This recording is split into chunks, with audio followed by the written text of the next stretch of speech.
Good morning, everyone. I think we will go ahead and get started with today's sessions. Thanks to everyone for joining us, to everyone who came and watched yesterday evening and came back this morning. We really appreciate having you. We have a pretty large virtual audience joining us too. I made a lot of announcements yesterday. I'm not going to necessarily reiterate them to the crowd, but I do want to call out a few important things. It's very important to the remote audience that people here in the room use microphones to ask your questions. Otherwise, the remote audience can't hear. And so the session chairs will be tossing around catch boxes, these orange and green devices, and you can speak into them. They're microphones. You may also use either one of the standing mics. And session chairs, if you could repeat any questions that happen to come out without a mic, that would be greatly appreciated. Remote audience, please don't be shy. Go ahead and ask your questions in the Q&A box on Zoom, and I will go ahead and read them to the speaker. The only other thing I wanted to mention was, for those of you in the room, please turn off your cell phones and other ringing, dinging devices so that they don't interfere with the mics and with the talks. And also a reminder, please do not share on social media anybody's data. You're welcome to tweet about Janelia or your experience about Janelia, but please resist the urge to tweet any private data. And with that, I'll turn it over to Nelson Spruson, who's chairing the first session.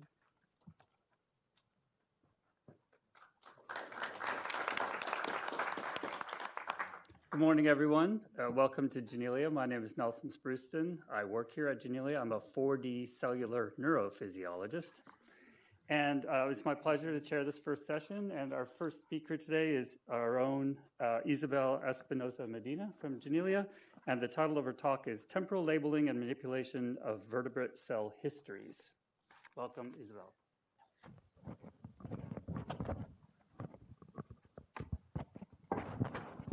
Thank you very much.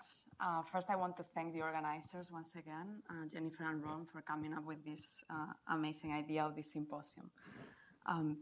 So I want to, first of all, talk about the main question in biology that really fascinates me, and I think many of us here at 4DCP, that is how the complexity and diversity of different organs emerges, and how is it possible that different cell types function and coordinate with each other to help organismal function. Well, among others, this is possible because every organ in the body is interconnected with the central nervous system through branches of the autonomic nervous system that allow to regulate bodily homeostasis. This is fundamental, for instance, for regulating the heart rate, as you may know, but also for metabolic organs to regulate hormonal release. But what is much less known, actually, and recognized is that the innervation forms at the same time as organogenesis is going on. And actually, it influences organ formation. In the absence of spinal projections to the heart or spinal projections to the endocrine pancreas, these organs do not grow properly, and in adulthood, if they survive, they have major problems. But despite this importance of the innervation of the organs for development and also in the adulthood, we still know really little about how the neurons and the cells of the organs find each other, how they interact, and how they influence each other for correct innervation and organ formation. So during my early studies, I worked on the innervation of different organs, on the salivary glands, the heart, and the gastrointestinal tract. And I found that different neurons, this is a common theme that I found in my studies, different neurons for these organs derive from various embryonic cell sources, including the neural crest and the neural tube, and they innervate each organ at very different times during development, which makes their dissection, their spatiotemporal dissection, very challenging. And that's the reason that for very crucial organs, like the liver and the pancreas, we still know very little about the origin of the neurons that innervate them, how they get there, and how they interact with the cells of these organs. The knowledge gap really stems from the lack of tools, once more, tools that allow us to manipulate and label cells in space and time. we didn't have a tool really to distinguish different cell generations, different neuronal populations that emerge at different time points. So that was really the trigger for me to start developing a new tool during my postdoc, and that's what I did in the lab of Su-Min Lee here at Janelia. I developed this tool called Tempo that allow us to perform lineage tracing to actually label different cell generations with different fluorescent proteins, and also to introduce genetic effectors at different temporal windows of development. How does it work? Well, the basic concept is that we are using these new genetic switches called Casa switches that rely on CRISPR-Cas9 to activate fluorophores. So CRISPR-Cas9 creates a double-strand break between two direct repeats that you can see here in pink that are part of a disrupted fluorophore. And then a repair mechanism called single-strand annealing repairs this double-strand break by eliminating one of the repeats and this target sequence, and then leaving a scarless sequence and the activation of the fluorophore. This fluorophore can only be active when this mechanism happens and none other. So with this, let me tell you how I built Tempo. So I generated this synthetic construct that you see here with three different fluorophores in different coding frames. And then at the beginning, we only have a pre-activated fluorophore, CFP. And all the cells at the first temporal window express this fluorophore. Then subsequent cuts and repairs with the mechanism I just explained allow to activate RFP, and then in the third temporal window, YFP. Every time one fluorescent protein turns on, the previous one turns off. This is an irreversible mechanism, and then this only happens in dividing cells. The reason why this can happen in order is actually because we provide a guide RNA cascade that allow us to activate this in order. So in another transgene, we have the expression of Cas9 under a particular promoter, and then different guide RNAs. One guide RNA that helps Cas9 cut in this RFP Casa switch and then activate it, and in parallel activates a second guide RNA switch through a similar mechanism to then go and activate the third fluorophore. So we first tested these Tempo constructs in zebrafish by injecting Tempo and Cas9 constructs that are ubiquitously expressed in one cell stage embryos. And then we followed live zebrafish a long time. So what we found is that already at 8 hours post-fertilization, every cell in the embryo expressed CFP, the ones that were transfected. And then subsequently at 24 hours, we already see the second fluorophore. 48 hours, we see the YFP reporter that then is the predominant one. In this case, in the cells that have captured the constructs that are mainly epithelial cells.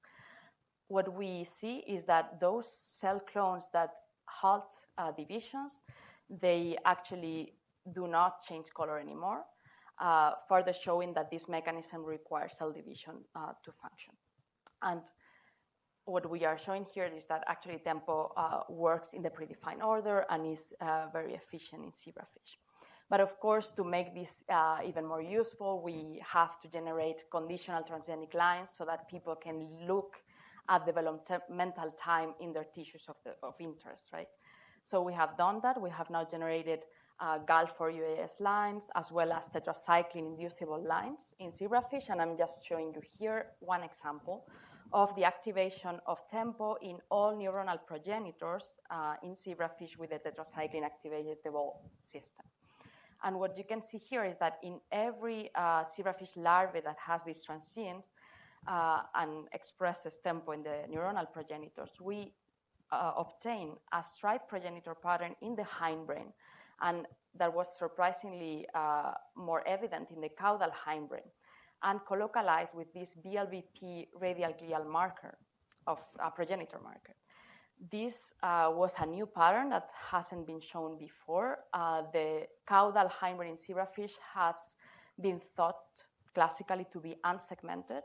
And here with this new tool, we are actually revealing a segmental basis for the progenitor organization. What this means deserves further investigations with cell type specific markers. But this is really exciting, the fact that with multicolor labeling in the same sample of different temporal populations, we can reveal new patterns that we couldn't see in the past.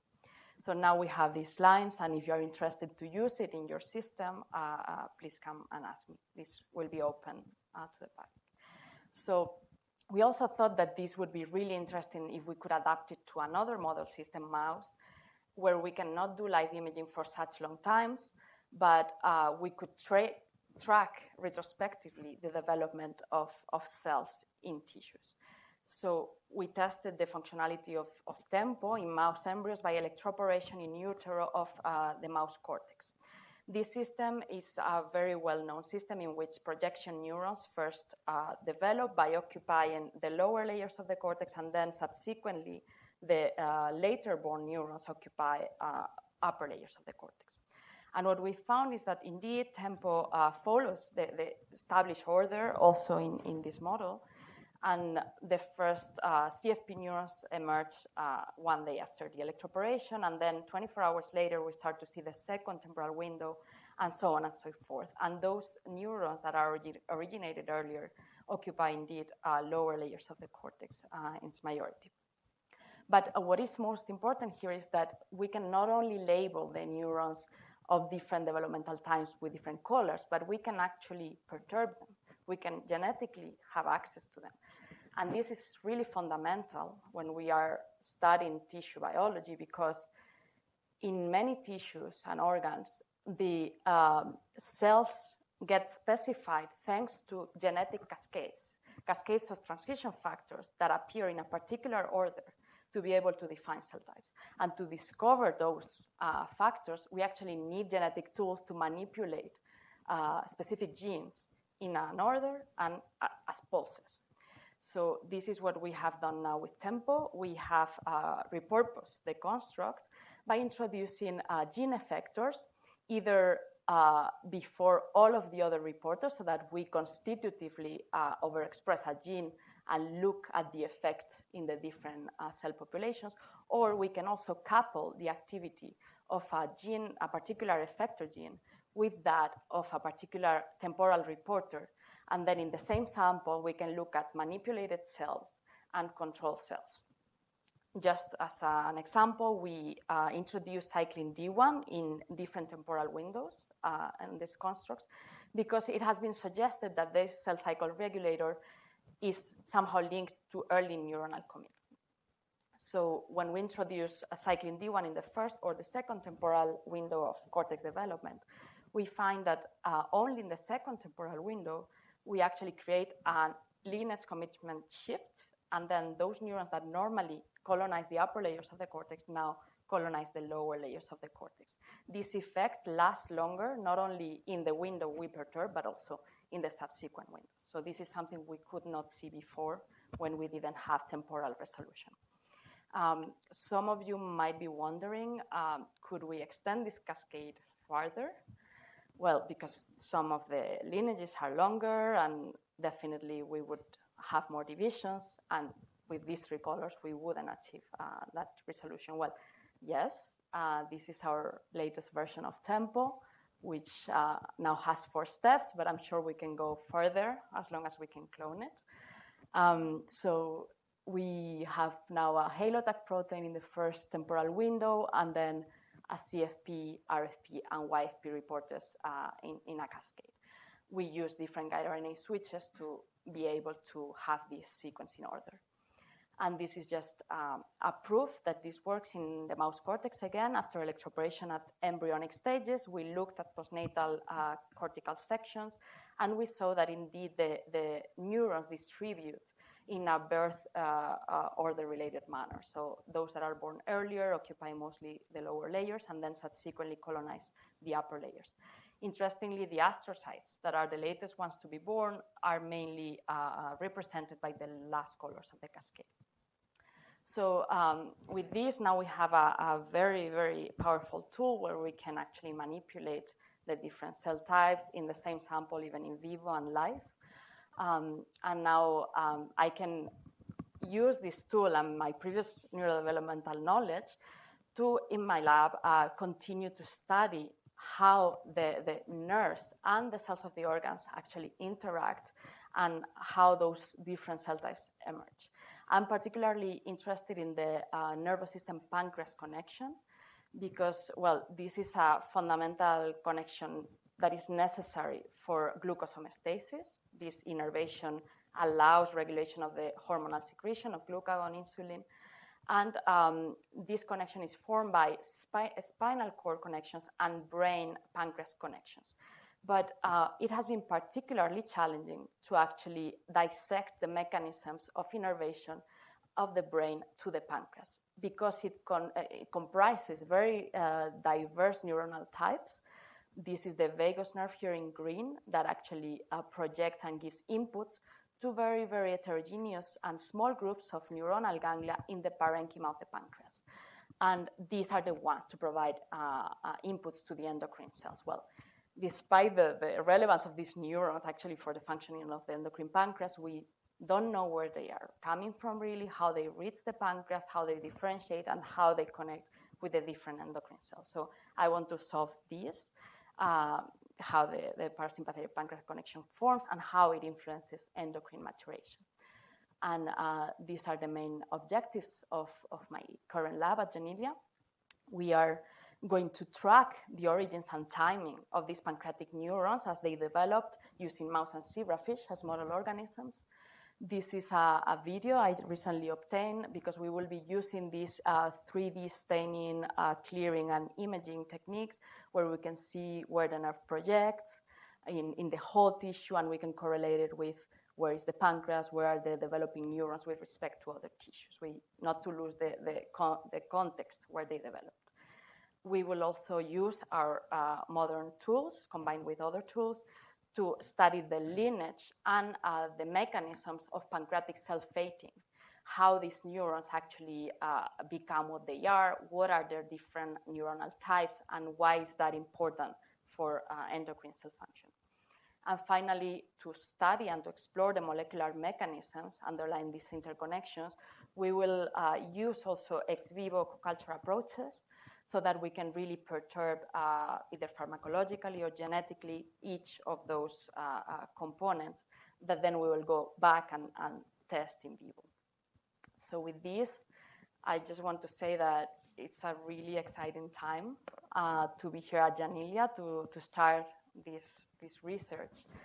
And well, I think you cannot imagine, I was a postdoc here and I know how the groups can work together, how interdisciplinary this is. We have amazing computational biologists, molecular tool developers, neuroscientists, cell biologists. So this is really a privileged place to be doing science. And if you are interested in these directions that I just proposed, well, I have open positions in the lab, and I'm happy to talk more for your future. So.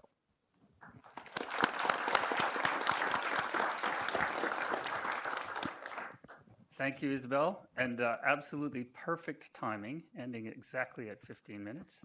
We'll now take some questions, and remember, please use the mics, either the freestanding mics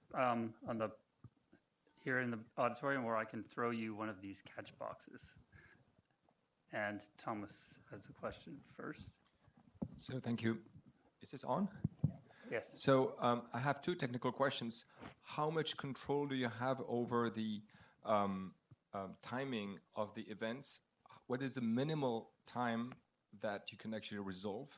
Like an hour, a few hours? Can you document a little bit on these technical issues? Thanks. Yes, definitely. So, so far what we see both in fish and mouse is that it takes around 24 hours for the next color to appear. And this related to cell cycle is 2 or 3 cell divisions for a color to change. So that's right now the resolution, at least in the brain, in mouse and in the fish. So what could we do? First of all, we are creating conditional lines for Cas9 activation. So we could actually deploy Cas9 only when we want with tamoxifen-inducible lines, for instance. So that could activate the cascade at a later time point, let's say. But to make it faster, we will probably need to play with the levels of Cas9, the level of guide RNAs, and that's a bit more complicated because it relates on repair mechanisms that have their timing. So, yeah. Janine has a question from the virtual audience. Yep. So Huizong asks, very nice system. I wonder if the temporal window is fixed or stochastic depending on the gRNA production rate. Okay. So, well, definitely there's some level of stochasticity to these repair mechanisms, but we tested each of these guide RNAs with each of the fluorophores in different control experiments, and this is the major repair mechanism that resolves this double-strand break. So we have like a 90% repair in the presence of enough levels of, like ubiquitous levels of guide RNAs and Cas9. So whether in other conditions with much lower levels of the guide RNAs or the Cas9, this would be the case to see. That really creative tool, and I actually have some questions about where you aim to take things. So, what are the sort of competing models for how these nerves might influence the cell fate decisions in the islets? So, you must have some ideas. Yes, definitely. So, first of all, we actually don't know if the neurons that are in the pancreas, those ganglia, come from one source that is, for instance, common to the gut, or a completely different source. So that's the first thing we want to solve, because there has to be something guiding them there and not somewhere else. So those are the first molecular factors that we would like to determine. So one molecule, for instance, glial-derived neurotrophic factor, is known to affect the presence of neurons in the gut and the pancreas, but we don't know if there's actually a particular receptor in the pancreatic neurons that actually is helping them get there. And then in terms of the lineage, I mean, I would suspect that birth order would affect in some way which neurons are born with a particular fate and which neurons have another fate and connect with particular endocrine cells. But that's actually why I'm really interested in exploring. Okay, one more question. Great model, Isabel. So you showed us mostly how this tool works during embryogenesis with 2 examples, fish and mice. So my question is, are you, with these tools, planning, or is that on the back of your mind, to look in adulthood, where if your interest is really, neural remodeling or establishing of neural networks, there's a certain number of pathologies, or if you want to, pathophysiological context, where there's a tremendous remodeling of the peripheral nervous system that happens in chronic inflammatory conditions, that happens in cancer, that can even happen, quite amazingly so, when you colonize animals with a microbiome, where there's a total remodeling already in vivo in adults of the enteric nervous system. Is that something that you think you could unravel those big questions with these type of models? With this tool, I think so. And again, using this conditional activation of the cascades at later stages. So I'm thinking one of the observations that is really interesting is that even, you talk about inflammatory disease, but then even in diabetes or pancreatic cancer, there's an amazing remodeling of the pancreatic nerves. We don't know which neurons are participating in that, why. There's actually contradictory evidence. In one case, the brain connection with the pancreas seems to be influencing and helping metastatic cells to proliferate, while in other papers they say it's the opposite. So we actually need that genetic specific targeting of those neurons, and I think the tool could help as long as we have transgenic models available. Yeah. Okay, thank you, Isabel. Very nice talk.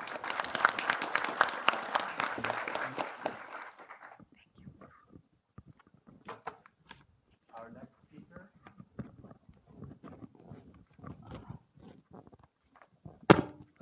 Our next speaker is also from Janelia. Yin Lu is a new group leader here.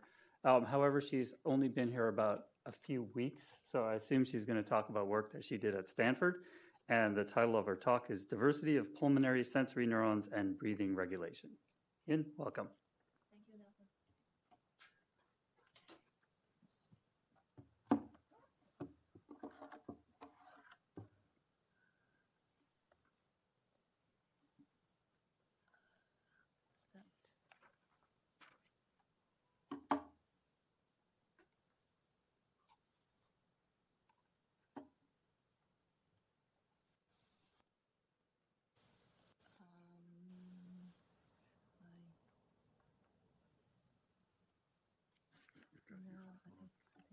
No, we have, yeah, we haven't connected it HDMI.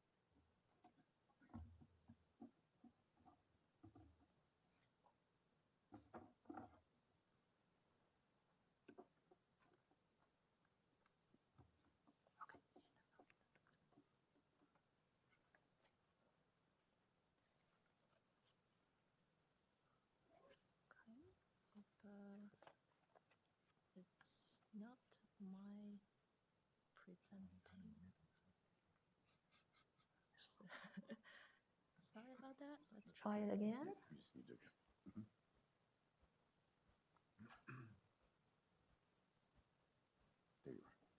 All right, looks like working. Hello, everyone. As Nelson just said, my name is Yin, and I just started here as a new group leader for about a month. So I'm going to present the work that I did at Stanford. In general, my interest is on how the respiratory system and the nervous system communicate with each other. So this work done in Mark Krasno's lab at Stanford will also be the foundation of my future work here at Janelia. So I wanted to start with body-brain interactions. The nervous system and the rest of the body interacted bidirectionally. A lot of physiological processes we know, like breathing, circulation, digestion, are regulated or controlled by the nervous system through motor or autonomic outputs, as well as hormonal secretion. And in order for the nervous system to send out proper signal to the rest of the body, the nervous system needs to continuously monitor the states inside the body and to continuously adjust the output. And this internal monitoring relies on the internal sensory system. So the internal sensory system actually follows the same organization principle as the external sensory system, which we're all very familiar with, the 5 canonical senses. The internal stimuli or signals, either in a chemical or mechanical form, will first be detected by detectors. And the detectors will bring the information into the neural network for integration and processing, and to generate outputs to the rest of the body to regulate various physiological processes. And this, I want to point out, this happens all the time in our body, but most of the time we actually are not aware of it's happening.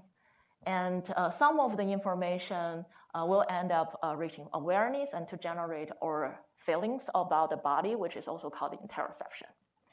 And the detectors in this system, also called the interoceptors, these can be neurons and also can be complexes formed by neuron and non-neuronal cells.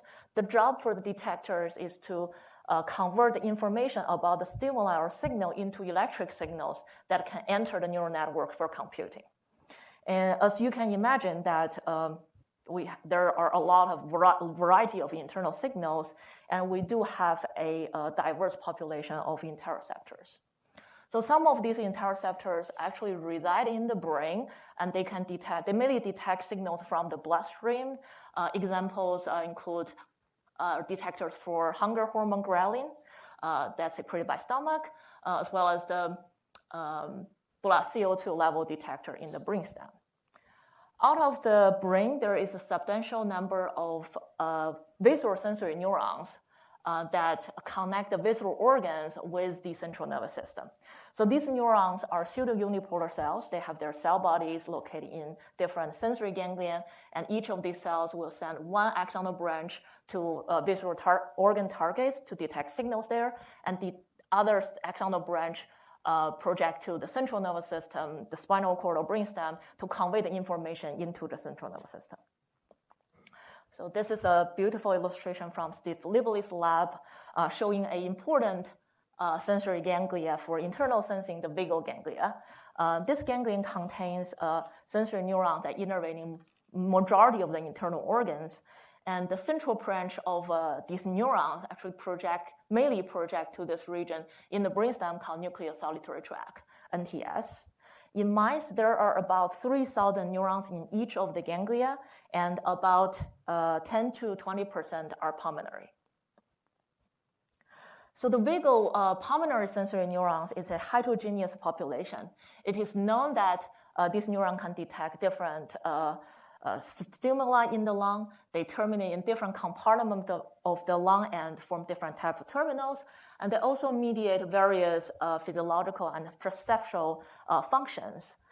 Traditionally, they are classified into 3 different subtypes based on their response to sustained lung inflation.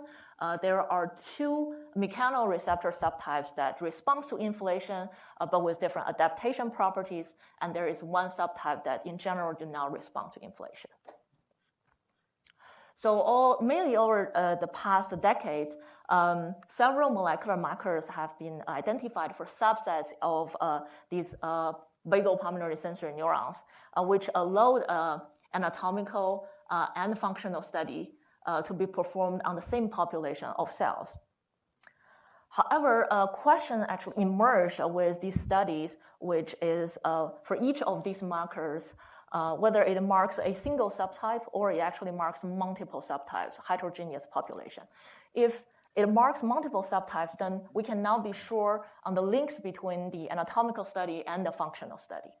So one way to address this challenge is to review the full molecular diversity of these neurons and identify the complete composition of subtypes of pulmonary sensory neurons. To achieve this goal, I carried out single-cell RNA sequencing on these neurons. I specifically labeled the pulmonary sensory neurons by instilling neuronal tracer into the lung and then manually pick individual cells after ganglion dissociation for cDNA and sequencing library construction. After obtaining the data, I customized an iterative clustering algorithm to analyze it, and this algorithm ended up identifying 10 molecularly distinct subtypes of mouse pulmonary sensory neurons. And PSN here stands for pulmonary sensory neuron. I identified specific markers for each subtype and then further validate these markers in vivo and quantify the numbers of cells for each subtype. By adding all the numbers together, it actually reached 100% of labeled neurons, which indicate that I have reviewed the full molecular diversity of these neurons. And this 10 subtypes, which triple the number of from classical studies, cover all the major subtypes of pulmonary sensory neurons.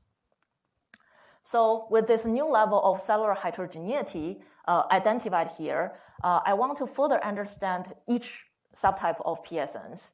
I want to know what stimuli and signals can each subtype detect, where does each subtype terminate in the lung, what type of lung cells they contact with, and also how does each subtype regulate breathing physiology. So to address the first question, I screened through expression of genes that was known sensing function in internal, external sensory systems, as well as their family members. This is just a small portion of that analysis, but I think it shows the logic. Basically, if you look horizontally, you can see for each subtype, it expresses multiple genes in multiple categories, and indicating that there could be signal integration happening at the primary sensory neuron level. And if you look vertically, for each category of stimuli, there are multiple subtypes of pulmonary sensory neurons can detect that category of stimuli. Of course, these are predictions based on the transcriptomic data, and we do need to perform in vivo experiment to test our hypothesis. I want to highlight that we found there are, out of the 10 subtypes, 7 of them express either or both a mechanosensitive channel piezo1 and a piezo2, indicating we have a diverse population of mechanoreceptors in the lung. And I'll walk you through some of our data focusing on two of the mechanoreceptors to study their anatomy and function. So I combined viral and genetic strategy to label these two subtypes. The first subtype, PSN6, turns out to form this kind of multi-branch shape, leaf-shaped terminals, and they actually terminate in the airway smooth muscle layer and intercalate with the airway smooth muscle cells. And more interestingly is this subtype preferentially, if not exclusively, terminate at airway branch points. And the other subtype, PSN7, turns out to terminate at neuroepithelial bodies, which are also called NEPs.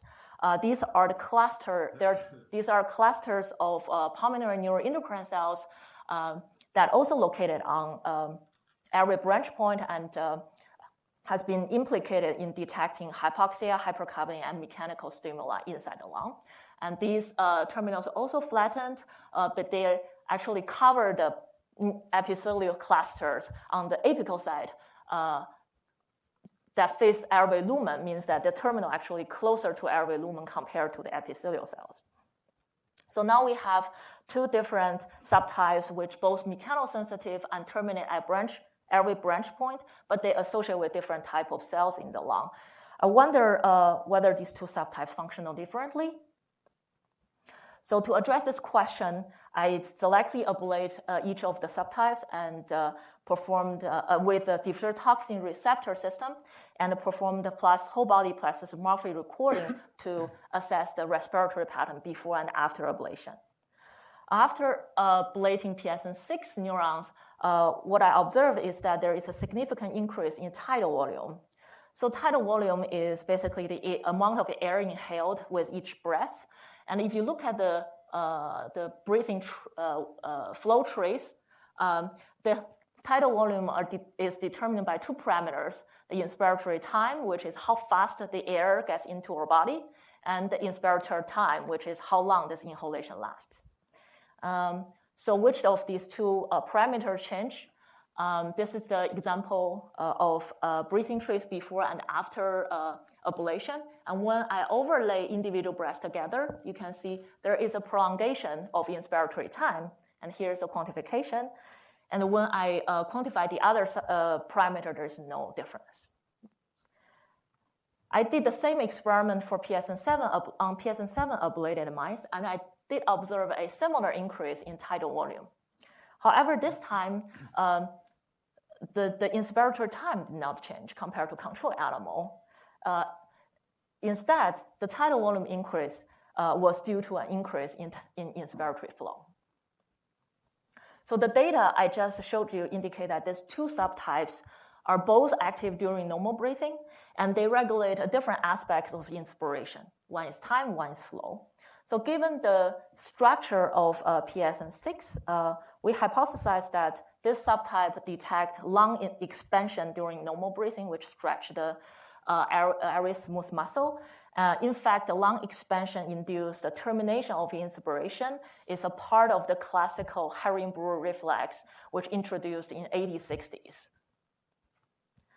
To test this hypothesis, I developed an inflation assay using mechanical ventilator to control the lung expansion to different levels. And I directly measure the diaphragm muscle activity to read out the respiratory effort. Here, a single EMG bot is basically represent one inspiratory effort. As you can see, while the expansion level increase, there is a shortening effect on the inspiratory time. And when I ablate PSN6, actually this shortening is attenuated. Interestingly, we only find that this attenuation effect is only significant under low-level expansion, but not significant under high-level expansion, indicate that other subtypes may contribute to the reflex at higher expansion level. And I did not observe the same phenomena on PSN7 ablated mice. suggesting that PSN7 does not mediate the same reflex. So what type of mechanical stimuli that PSN7 may detect? We think based on the structure of this subtype, it covers the epithelial cell on the lumen side and reside on the airway branch point. It's very well suited for detecting airflow-induced shear stress. And it's actually the same parameter it regulates during breathing. So the different physiological outputs for these two subtypes indicate they actually connect to different downstream circuits. The next question is, do they synapse with different neurons in the NTS? I look into their central projections, indeed found that the two subtypes terminate in different regions of the NTS. You can see that PSN6 is actually terminated more anterior and lateral region of NTS, whereas PSN7 terminated in the more caudal and medial region of the NTS. So to summarize, this is the current picture of our understanding of this system. I should say this also includes the work done by my colleague Alex Diaz, the RC in the lab, specifically on PSN4, which we think is a pulmonary hypoxia sensor. So far, for each subtype we have analyzed, we found that each subtype has a unique combination, has a unique combination of sensory receptor expression profile and terminal morphology and distribution. So each subtype could occupy a unique sensory niche in the lung to detect internal signal. And it also appears that each of the subtypes we analyzed have a specific function in regulating breathing patterns. So with this high level of cellular diversity, we think this system actually could achieve a precision control of breathing patterns. And I think this actually provides a very important insight is by looking at detailed changes of breathing patterns, we may actually reveal the chain alteration of the internal environment inside the lung. So in my own lab at Janelia, I would like to continue working on this system. And I would be interested in further understanding the mechanism underlying the communication between lung cells and pulmonary sensory neurons, how information from different pulmonary sensory input integrated in the NTS and the following network, and also how this information integrated with signals from like other signals like blood oxygen, blood CO2 level, body energy consumption to together come out with outputs through the autonomic and the motor system. And finally, how this system alter their property under diseased condition and how that contribute to pathophysiology. So with that, well, if any of you interested in any of the questions, please consider joining us. And with that, I would like to thank my mentors and my colleagues and everyone helps me for my science and career and my funding source. Thank you for your attention. Happy to take questions. Thank you, Yin. We have some questions. Thomas, you want to go first again? Yeah, that's beautiful. I was wondering, do you know whether the location of the termination of, say, PSN7 is dependent upon function, detection of airflow, or is it just some kind of developmental cue that will target them there? Yeah, so this is a really good question. I don't have an answer yet because I haven't tested any, do any experiment to test it. But one interesting phenomenon we found that is that for PSN7, well, first, not all the branch point has the PSN7 innervation, and for PSN7, you will find more terminals on the apex side of the lung compared to the base of the lung, which actually correlate with the airflow. Like usually when we are taking a breath or upper side of the lung get inflated first than the lower part of the lung. Yeah, I think there could be some activity-dependent shaping of the system. Meng? This is beautiful. I'm not expert in the first. I just wonder, among those 10 cell types, do you have any information about their developmental lineage? Are they coming from the same progenitor Yeah. Yeah, so for the vagal ganglion, actually composed of two ganglia with different developmental lineage. One is neurocrest, the other is neuroplacal. Out of the 10 subtypes, 2 are from neurocrest, and the other 8 are from neuroplacal. And following that, whether there's like further, lineage segregation, we haven't been working on. Thank you for your wonderful talk. I wonder, with your data, would you be able to coin some new markers combined with the information from the lung cell atlas, for example, to provide a new labeling line, for example? That would be much easier in the future to isolate those interoceptors for sorting or like 10x sequencing or single nucleus sequencing with much more cells to be get. Yeah. Yeah, so first, I think, well, just to clarify, these cells, their cell body is not in the lung. So it's likely that to get these cells from the lung. Actually, we have the single cell RNA sequencing, Krasno Lab has the single cell RNA sequencing of the mouse lung. What we actually gain a lot of insight is to look at ligand receptor pairs between these two data set and to predict potential interactions between them. Yeah, I would hope there is like a more higher throughput way to get individual neurons in the future, for sure, yeah. I have an online question from Pilwali. Is there any connection of NTS and energy balance in respiratory cyclicity? Energy balance. Well, I'm sure there probably studies have already been like worked out. I may not know, but one thing we know is that the actual oxygen and CO2 in the blood have a very strong input to the respiratory system to shape the ventilation, together with all the input from the lung. In terms of the whole body energy consumption part, there are signals related, like for example, leptin that are there are many neurons in the NTS actually express the receptors, and actually some will be connect to the respiratory centers. We have time for one more question. This is super fascinating. I'm wondering, what strikes you most about the system? Is it the division of labor? It sounds like a lot of the tasks are redundantly shared among the cell types.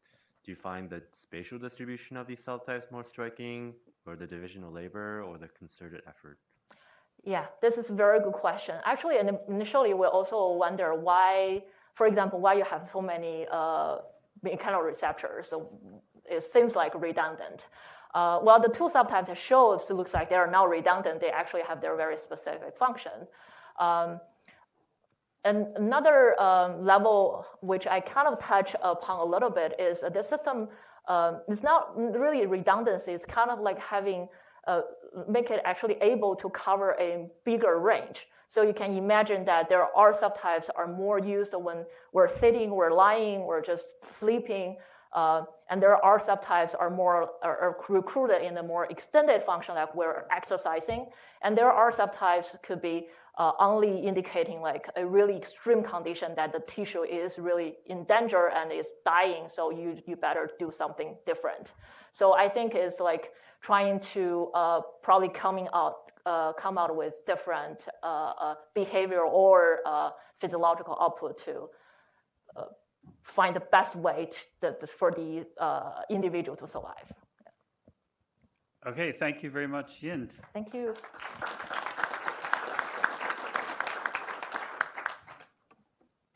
The final talk of this session is by Enrique Vega Fernandez from Champalimaud, and the title of his talk is Neuroimmune Interactions in Health and Disease.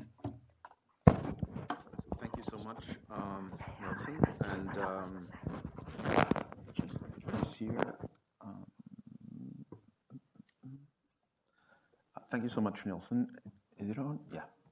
And thank you so much for the organizers, Ron, Jennifer, and Janine, for putting up such a fantastic and diverse meeting. It's really a treat to be here and participate in this amazing meeting. I'm learning quite a lot. So today, actually, I'm going to tell you a story about how neuroimmune interactions in peripheral organs can actually shape inter-organ communication pathways that are very important to maintain organismal physiology. And notably, at intersection, the example I'm going to give you of the nervous, immune, and endocrine systems. But because really we're talking about 4D CP program, I thought of giving you a couple of vignettes of how these neuroimmune interactions and work we've done in the past can work at the cellular, tissue, organ, and organismal level. So we started to get quite interested on how the peripheral nervous system would interact with the immune system quite some time ago. And we were constantly observing this in peripheral tissues. What I'm showing you here, this is a transversal cut of the gut. And you can appreciate that there are neural networks of the enteric nervous system that are in very close proximity to clusters of immune cells. And these neural networks send sort of stellar-shaped projections that are in very close contact with these cells, really suggesting an anatomical basis for paracrine and why not cell-to-cell contact between these peripheral neurons and immune cells. And to get a long story short, that is indeed the case. So if in ourselves and then also many others show that indeed there's a bidirectional crosstalk in the periphery between neurons and immune cells. And I'll give you a couple of examples. These are what we call immunity-related functions to the immune system. So in other words, whenever you get a challenge, an infection. So we're able to show, for example, there are cholinergic neurons in the intestine, but also in the lung that can sense helminth infections, and upon this sensing, there's production of large amounts of neuropeptides, in the case neuromedin, that can specifically activate cells of the immune system. These cells are innate lymphocytes that in turn lead to the production of cytokines that contribute to the elimination, in this case, of the infection insult. The same thing is true for other subsets of these innate lymphoid cells, that they do produce other types of cytokines. In this case, there's a sensing of bacteria by glial cells in the intestine that leads to activation of these cells. So this all happens at barrier tissues, but actually we're able to show that these are not restricted at the tissue and at the organ level, but this is regulated in long-range circuits. And actually, for example, this family here of innate lymphocytes that sit in the intestine, they actually are regulated by discrete nuclei in the brain that can regulate their function in a circadian manner. And those functions are really very important, and they are non-immunity related. So in other words, they do happen on a daily basis, even if it's complete absence of infection. Another example of a cross-body neuroimmune circuit that we actually published recently is actually a long-range neuroimmune circuit that control lipid metabolism. And this really links very discrete areas in the brain, and in specific case, the PBH, the hypothalamus, but then connects to the visceral adipose tissue, and there, by a cascade of multiple cell types, this leads to strong activation, once again, to this innate lymphocyte population that we call type 2. So these would be the cells that you get activated in your lungs when you get allergy, that in turn control energy expenditure in adipocytes. Now, this was a clear example of how these two different systems can cooperate to control part of the metabolism. But certainly, and we've heard yesterday from Ruslan, the importance of glucose, glucose homeostasis, but also the importance of these source of energy to our brain, how the brain works. Truly requires high amounts of glucose for our muscles, for example, And you might think that, this was very important for our ancestors when we would have long periods of time where we would not have access to food, to a meal. But nowadays it's also quite relevant if you are a fan of intermittent fasting type of diet, or even if you are a fan of endurance sports, where you get to a point where you don't have carbohydrate sources of energy anymore. So you need to rely on other mechanisms. So this exemplifies exactly what happens. So normally you have exogenous sources of glucose and everything works well. But if for one reason or another you don't have access to this exogenous source, then our body employs two main mechanisms that work in a step phase manner, I would say. So first you start using your reserves of glycogen. Those are basically sit in the skeletal muscle and in the liver. And later on, you basically use a lot of what we call the gluconeogenesis, and Ruslan once again told us about that yesterday, where in your liver, you start using non-carbohydrate source of energy to produce endogenous glucose. So our question was very simple. Could lymphocytes play any role on these sort of non-immunity functions in terms of glucose? And there's a very simple way of testing that. We basically take animals that lack different families of lymphocytes. And this is an example. So you compare B6 animals with RAG knockout animals. They don't have adaptive lymphocytes, so your B cells and T cells, or T lymphocytes. And then RAG-MSC. They're very similar to the latter model, the RAG, but in addition, they have a mutation in the common gamma chain, so which turns out these are animals that do not have adaptive nor innate lymphocytes. And we asked, well, if we fast these animals, is there a contribution of any of these lymphocyte families to the levels of fasting plasma glucose levels? And indeed there is. It's very clear that in a short period of fasting, 6 hours, or a long period, 16 hours, you do require innate lymphocytes to maintain normal levels of glucose, which is highly suggestive that actually there is an impairment very likely of gluconeogenesis when you don't have innate lymphocytes. And this is indeed the case. You can perform pyruvate tolerance tests. You can see that animals that specifically lack innate lymphoid cells or innate lymphocytes, they very poorly have a gluconeogenic response. And this is the area in the curve. Now, gluconeogenesis obviously occurs mostly in the liver, so we immediately thought, well, this is because there's a deficit in terms of the gluconeogenic machinery in the liver, but actually we were completely wrong. So everything seems fine. It doesn't seem that this is a defect necessarily caused by in the liver, in the hepatocytes, because the levels of all the genes required for gluconeogenesis are similar in all these strains of mice. So what might be happening here? So gluconeogenesis is really controlled by two master endocrine molecules or hormones produced in the pancreas. One of them is insulin. As you can observe, when you compare this strain of animals, there's absolutely no difference whatsoever in levels of insulin. But the big surprise for us was this one. So if you look at animals where you do not have these innate lymphocytes, now there's a very significant reduction of glucagon that is produced by alpha cells in the pancreas. And this is true at the transcription level in the alpha cells. This is true at the protein level. And once again, the defects that we were seeing in glucose were not related to gluconeogenesis or incapacity of the liver to respond to glucagon, because in the RAG gamma-C knockout, so when you don't have innate lymphocytes, if you provide exogenous glucagon, the livers of these animals can respond very well. So in essence, when innate lymphocytes are not present, glucagon levels are very low.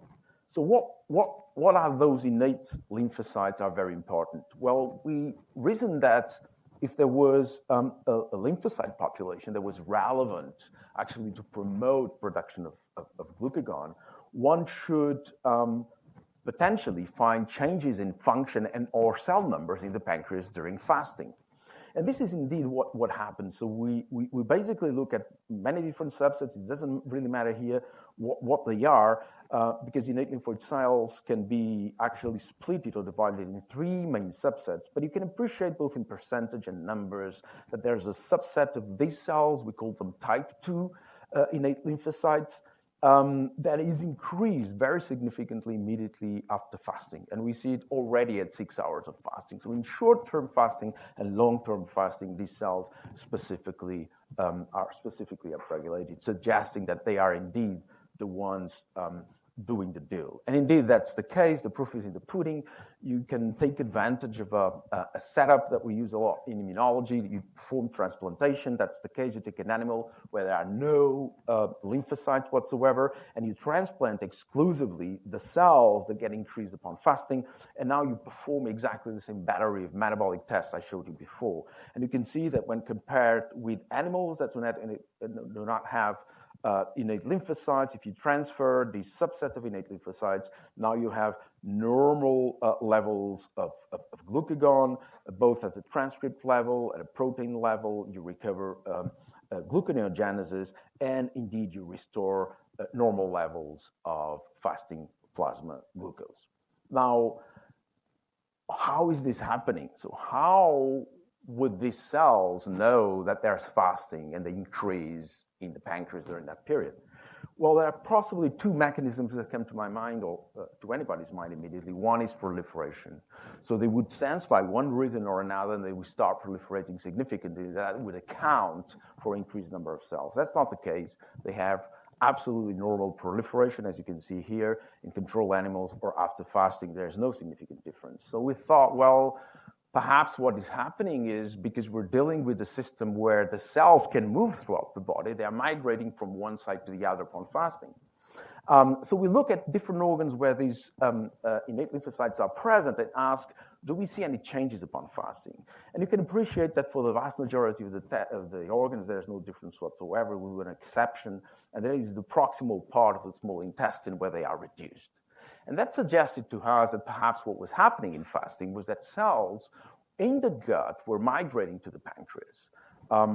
But of course, one has to show it and show causality. So we performed what we call a photoconvertible experiment, where we take animals that can convert from a green fluorescence to red fluorescence. We convert those cells in the proximal gut, and then we did put these animals in fasting, and you can appreciate that when you fast them, the majority of the cells that indeed you get in the pancreas are from enteric origin.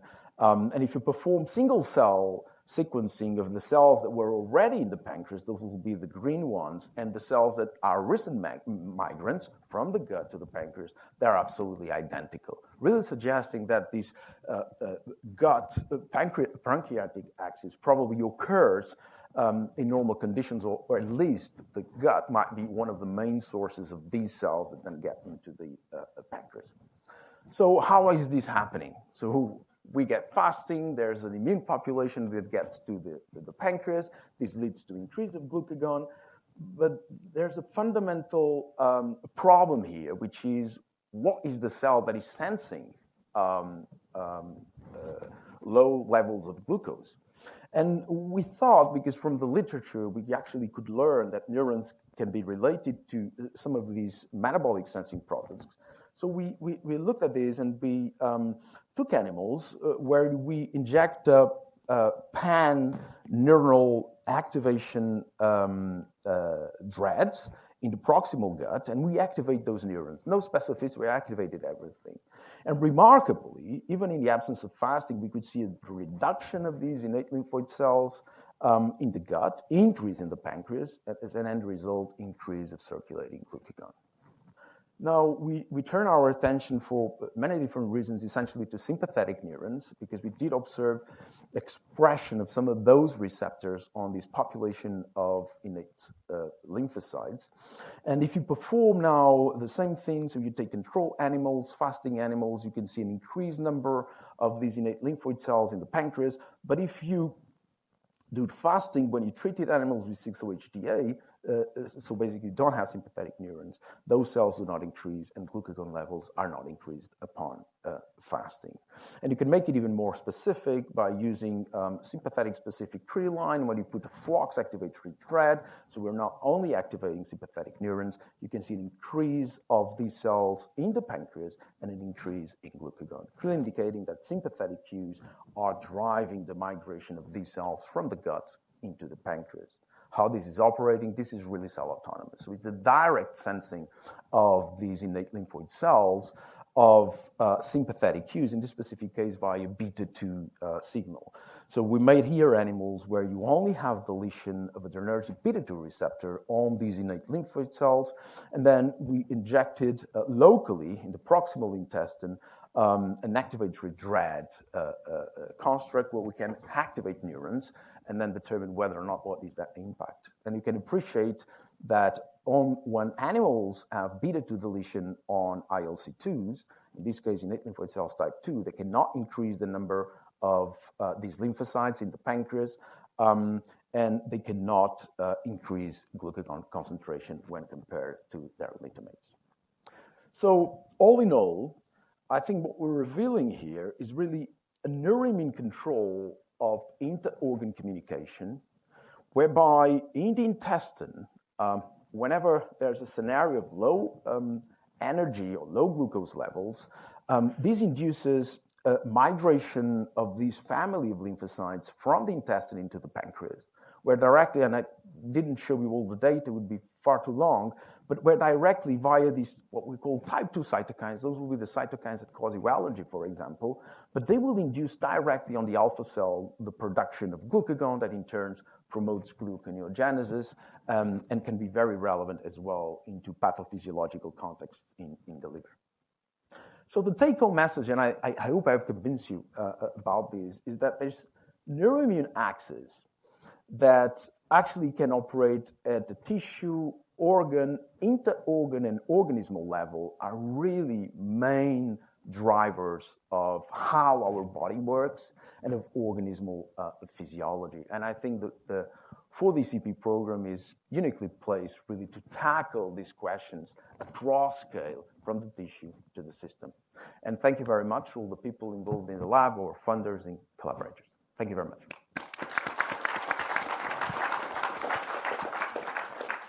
Thank you for a nice talk. If you have some questions, I'm sure. Isabel? Thank you. Really, really interesting. I was wondering what mechanisms do you think is driving the migration? Is it through the bloodstream or are nerves implicated that connect the gut with the pancreas? Yeah, it's a really important question. They don't seem to migrate through circulation. Actually, it has been shown in the context of infection that there's a certain number or a genetic signature on those cells that get sort of activated to get in circulation. That's all dependent on a receptor, S1PR. In this case, it seems to be very different. So what beta-2 signaling does, so the sympathetic tone induces, is dramatic changes in what we coined the intestinal zip code. So the cells, these lymphocytes, lose the molecules that allow them to be in the intestine. And they increase, we think that happens through the lymph, because they will increase to the mesenteric lymph node, to one specific part of the mesenteric lymph node. And if you remove mesenteric lymph nodes, there's no migration whatsoever. So that's what we think is happening. Yeah, thanks. I think it's really fascinating that there's this way to sort of rewire the composition of a tissue on such short timescales. And but my question is sort of the nature of how that signal is delivered specifically to the alpha cells. So are these innate lymphoid cells moving generally to the pancreas, or are they moving specifically to the endocrine tissue? And if so, where are they? Yes, a very important question. So if you look at normal conditions, baseline conditions, the numbers of these innate lymphoid cells in the pancreas are quite reduced. So they significantly increase upon fasting, and they mostly sit. That's where you find them mostly, right? Now, the way they interact, we find them actually quite close to the edge where the alpha cells are, but they are also in proximity to beta cells, right? Now, it's quite interesting because alpha cells do express very, very high levels of receptors for some of these type 2 cytokines normally involved in allergy. And the same thing, by the way, the same thing is true for beta cells. So how that discrimination happens, we really don't know, but the reality in this setting, there's no change whatsoever in insulin. It seems to be quite specific.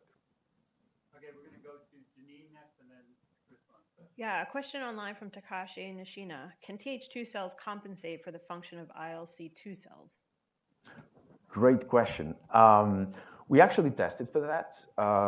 So from the models I showed, whenever we use animals only that lack RAG, so Th2 cells, I think that's the question, are present and they're not sufficient to compensate for this. Now, because the cytokines